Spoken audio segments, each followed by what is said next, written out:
Cambridge IELTS 9 by University of Cambridge ESOL Examinations, published by Cambridge University Press.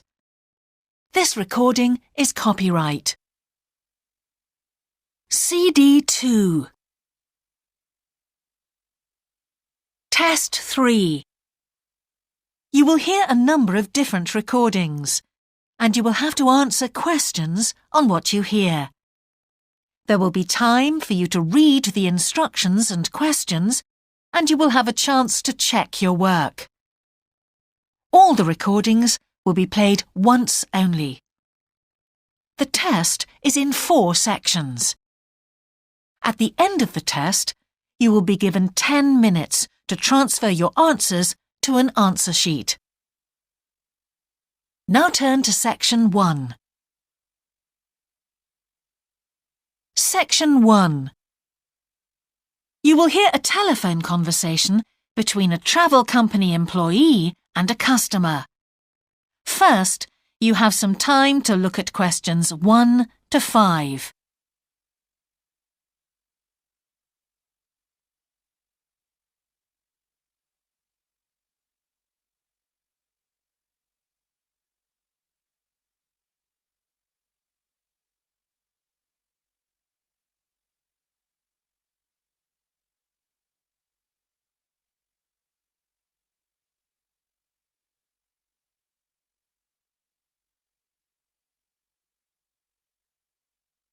You will see that there is an example that has been done for you. On this occasion only, the conversation relating to this will be played first. Greek island holidays, can I help you? Yes, I hope so. I have a friend who's just come back from Corfu, and she's recommended some apartments in Arelis. She thought they might be on your list. Arelis, let me see. Can you give me the names? Yes, the first's Rose Garden Apartments. I'd like to go with another friend in the last week of October. Well, we've got a lovely studio flat available at that time. I'm sure you'd enjoy the entertainment programme there too, with Greek dancing in the restaurant. The entertainment programme offers Greek dancing, so Greek dancing has been written in the space. Now we shall begin. You should answer the questions as you listen, because you will not hear the recording a second time. Listen carefully and answer questions 1 to 5.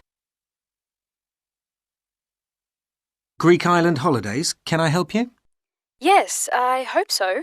I have a friend who's just come back from Corfu, and she's recommended some apartments in Arelis. She thought they might be on your list. Arelis, let me see. Can you give me the names? Yes, the first's Rose Garden Apartments. I'd like to go with another friend in the last week of October. Well, we've got a lovely studio flat available at that time. I'm sure you'd enjoy the entertainment programme there too, with Greek dancing in the restaurant. And the cost for each of us? £219. That sounds very reasonable. I'm just jotting down some notes. Now, the second one she mentioned was called Blue Bay. Blue Bay. Yes, in fact, that's very popular, and it has some special features. Really? The main attraction is the large swimming pool with salt water. Much healthier, I understand. That's right. And it isn't far from the beach either, only 300 metres. And only around half a kilometre to some shops, so you don't have to be too energetic. Is it much more expensive than the first one? Let me just check. I think at the time you want to go, it's around £260. No, £275 to be exact. Right, I've got that. Now, there are just 2 more apartments to ask you about. I can't read my own writing. Something to do with sunshine, is it? I think you meant the Sunshade Apartments. They're on a mountainside. Any special features? Yes, each room has its own sun terrace, and there are shared barbecue facilities. Ooh, sounds lovely. Yes, it is rather well equipped. It also provides water sports. It has its own beach. There are facilities for water skiing. Any kite surfing? My friend's quite keen. Not at the hotel, but I'm sure you'll find some in Arillis. There's also satellite TV in the apartments. And how much is that one? £490 with 2 sharing. You mean £245 each? I'm afraid not. Each person has to pay that amount and there must be at least 2 in an apartment. Oh, I don't think that would be within our budget, unfortunately. And the last one sounds a bit expensive too. The Grand? Actually, it's quite reasonable. It's an older style house with Greek paintings in every room and a balcony outside. Sounds nice. What are the views like? Well, there are forests all round and they hide a supermarket just down the road, so that's very useful for all your shopping needs. There's a disco in the area too. And the price? £319 at that time, but if you leave it till November, it goes down by 40%. Too late, I'm afraid. Well, why don't I send you a brochure with full details, Miss... Nash. But don't worry about that. I'm coming to Upminster soon, and I'll call and get one. I just wanted to get an idea first. Well, that's fine. We've got plenty here when you come. Before you hear the rest of the conversation, you have some time to look at questions 6 to 10.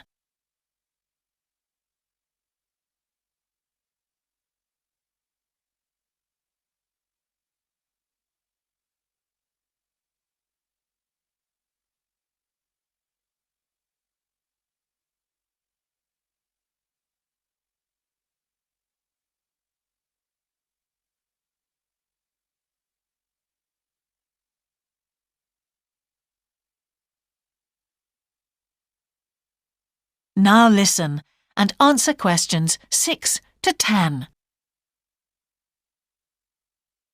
If you've got a minute, could I just check a couple of points about insurance? I got one policy through the post, but I'd like to see if yours is better. Fine. What would you like to know? Well, the one I've got has benefits, and then the maximum amount you can claim. Is that like yours? Yes, that's how most of them are. Well, the first thing is cancellation.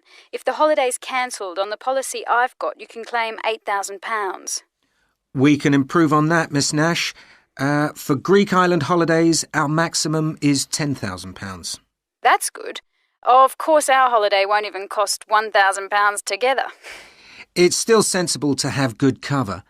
Now, if you go to hospital, we allow £600. Yes, mine's similar. And we also allow a relative to travel to your holiday resort. My policy just says their representative will help you. You can see there's another difference there. And what happens if you don't get on the plane? Nothing as far as I can see on this form. Don't you have missed departure? No, I'll just jot that down. We pay up to £1,000 for that, depending on the reason. And we're particularly generous about loss of personal belongings, up to £3,000, but not more than £500 for a single item. Then I'd better not take my laptop. Not unless you insure it separately. OK, thanks very much for your time. You've really been helpful. Can I get back to you? Your name is... Ben Ludlow. That's Ludlow. I'm the assistant manager here. I'll give you my number. It's 081 260 543 216. But didn't I phone 081 260 567 294? That's what I've got on the paper. That's the main switchboard. I've given you my direct line. Right. Thank you very much for your time. That is the end of section 1. You now have half a minute to check your answers.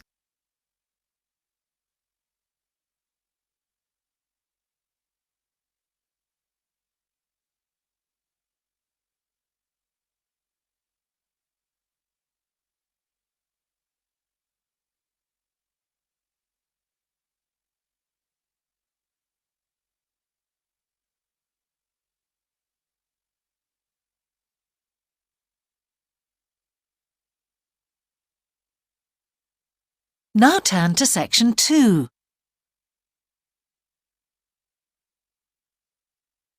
Section 2.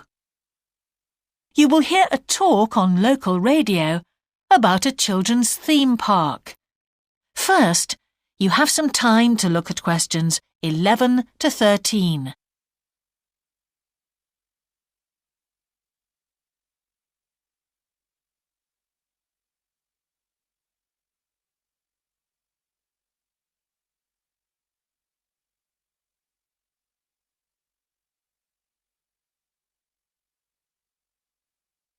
Now listen carefully and answer questions 11 to 13.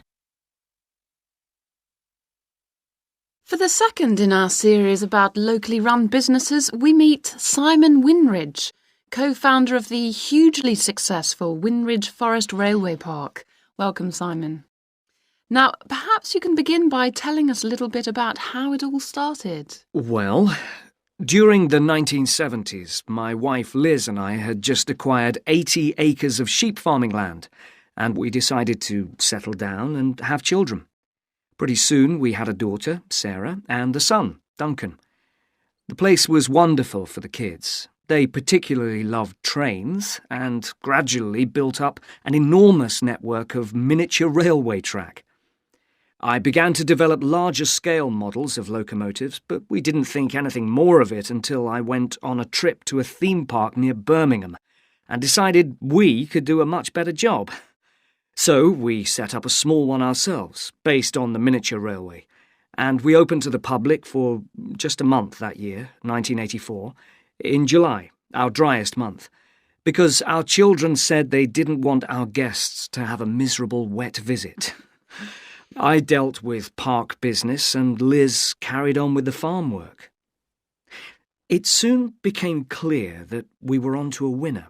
We began to extend the railway track and lay it among more interesting landscape by planting trees, which in turn attracted more wildlife, and by making cuttings through the rock. Nowadays, we're open all year round, and we're pleased to say that Winridge is one of the most popular visitor attractions in the area, with 50,000 visitors a year. 1.5 million people have been through our doors since we opened. Before you hear the rest of the talk, you have some time to look at questions 14 to 20.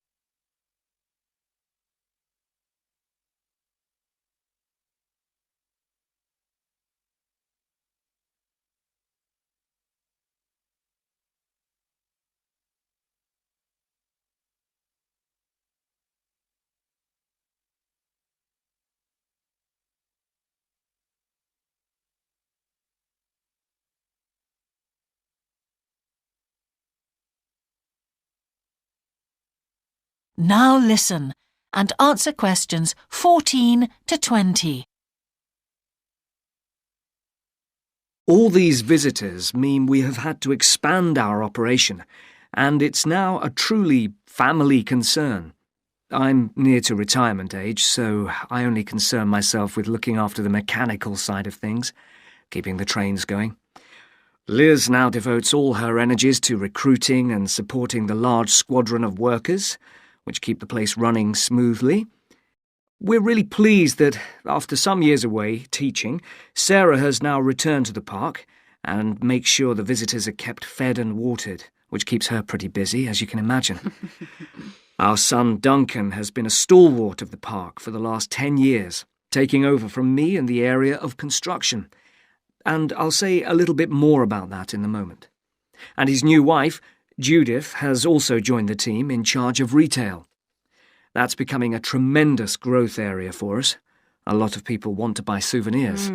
So have you finished your development of the site for the moment? Not at all. We're constantly looking for ways to offer more to our visitors. The railway remains the central feature, and there's now 1.2 kilometres of the line laid, but we'd like to lay more. Because of the geology of the area, our greatest problem is digging tunnels, but we're gradually overcoming that. We're also very pleased with a new installation of the go-kart arena, which is 120 square metres in area. Again, the problem is the geology. We had to level the mounds on the track for safety reasons. We wanted to enable 5 to 12-year-olds to use the go-karts. And the main attraction here is the Formula One kart. We've known fights to break out over who gets it.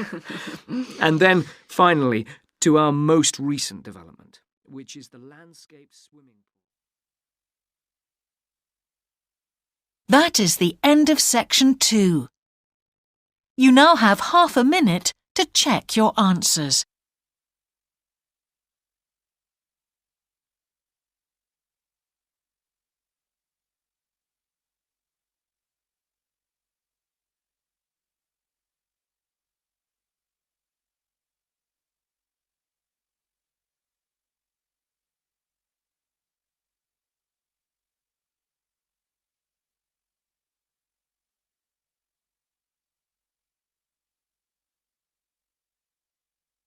Now turn to section 3.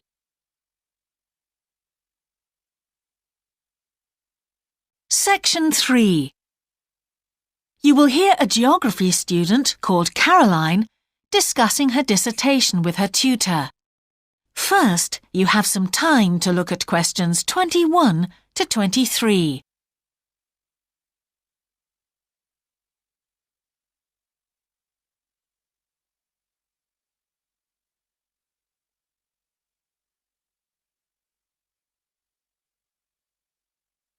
Now listen carefully and answer questions 21 to 23. Ah, Caroline. Come on in, sit down. Thanks. So how's the dissertation planning going? Well, Dr. Shulman, I'm still having a lot of trouble deciding on a title. Well, that's perfectly normal at this stage.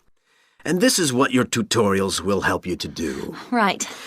What we'll do is jot down some points that might help you in your decision. First of all, you have chosen your general topic area, haven't you? Yes, it's the fishing industry. Oh, yes, that was one of the areas you mentioned. Now, what aspects of the course are you good at? Well, I think I'm coping well with statistics, and I'm never bored by it. Good. Anything else?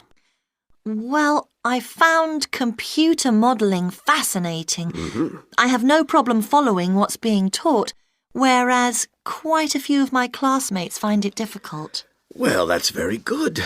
Do you think these might be areas you could bring into your dissertation?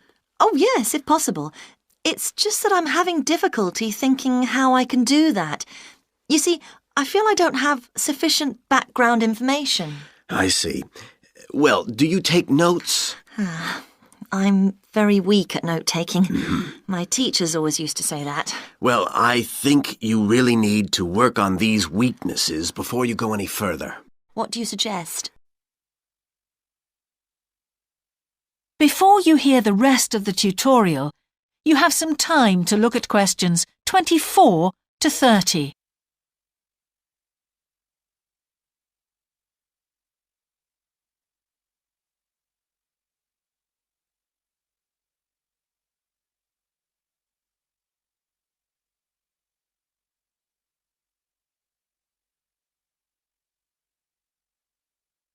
Now listen and answer questions 24 to 30.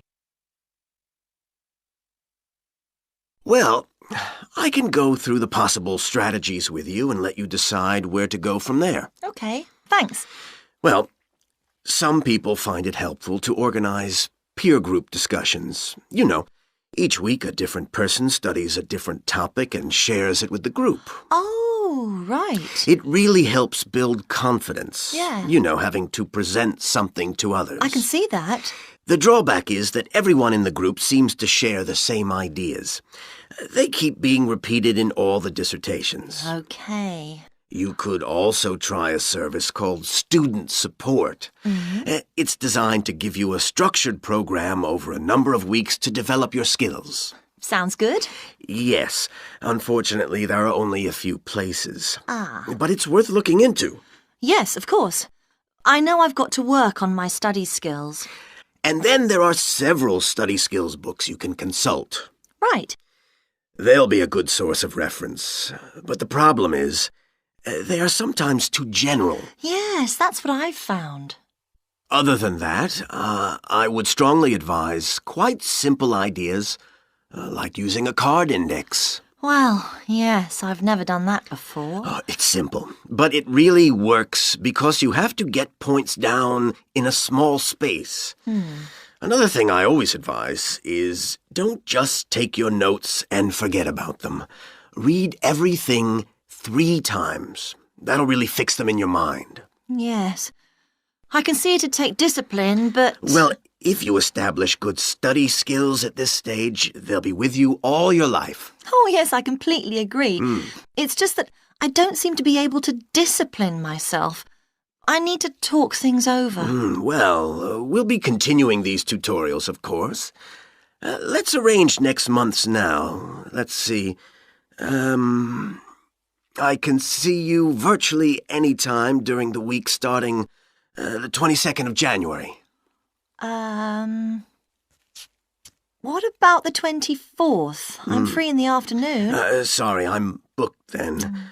What about the following day? The Thursday? Yeah? I can make the morning. Fine. We'll go for the 25th then. That's great.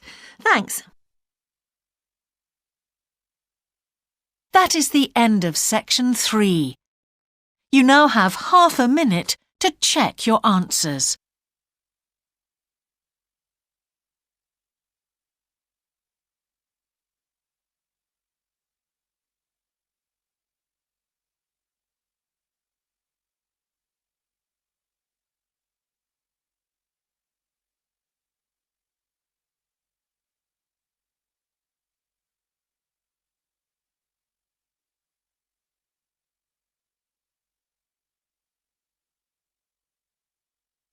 Now turn to section 4.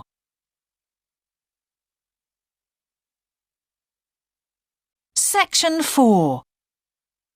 You will hear part of a lecture about an experimental design for a house. First, you have some time to look at questions 31 to 40.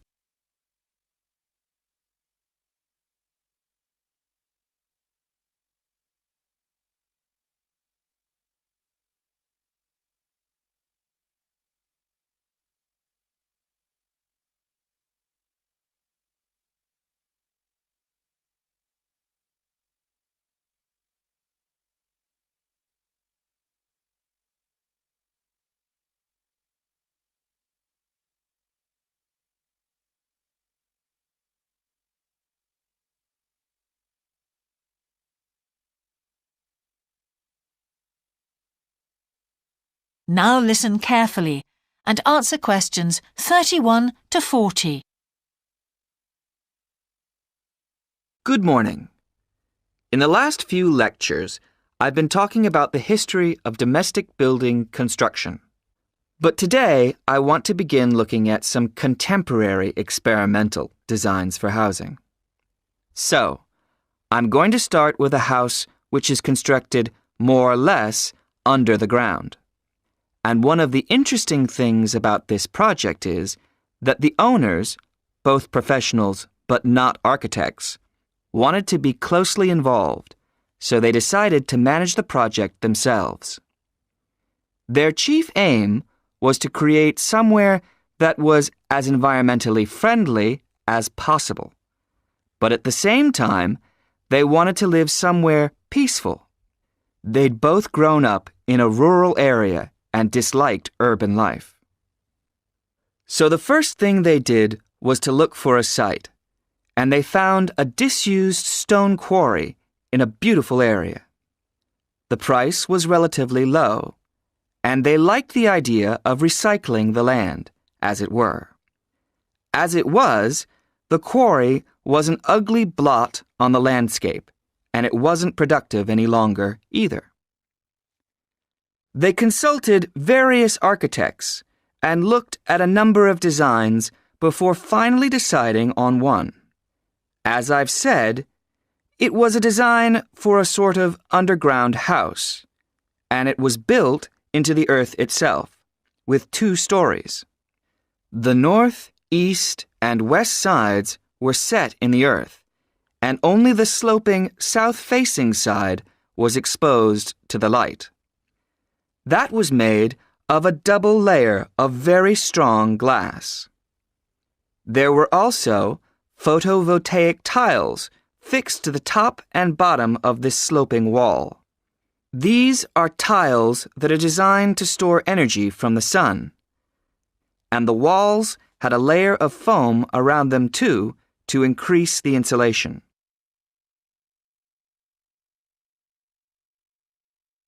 Now, what is of interest to us about this project is the features which make the building energy efficient.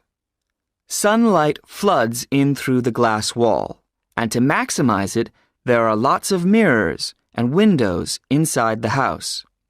That helps to spread the light around. So that's the first thing. Light is utilized as fully as possible. In addition, the special tiles on the outside convert energy from the sun and generate some of the house's electricity. In fact, and it is possible that in future the house may even generate an electricity surplus, and that the owners will be able to sell some to the national grid. As well as that, wherever possible, recycled materials have been used. For example, the floors are made of reclaimed wood, and the owners haven't bought a single item of new furniture. They just kept what they already had. And then there's the system for dealing with the waste produced in the house. This is dealt with organically. It's purified by being filtered through reed beds which have been planted for that purpose in the garden. So the occupants of the house won't pollute the land or use any damaging chemicals. It's true that the actual construction of the house was harmful to the environment, mainly because they had to use massive amounts of concrete, one of the biggest sources of carbon dioxide in manufacturing. And, as you know, this is very damaging to the environment. In total, the house construction has released 70 tons of carbon dioxide into the air. Now that's a frightening thought. However, once the initial debt has been cleared, and it's been calculated that this will only take 15 years, this underground house won't cost anything, environmentally I mean, because unlike ordinary houses, it is run in a way that is completely environmentally friendly. So, eco-housing like this is likely to become much more. That is the end of section 4. You now have half a minute to check your answers.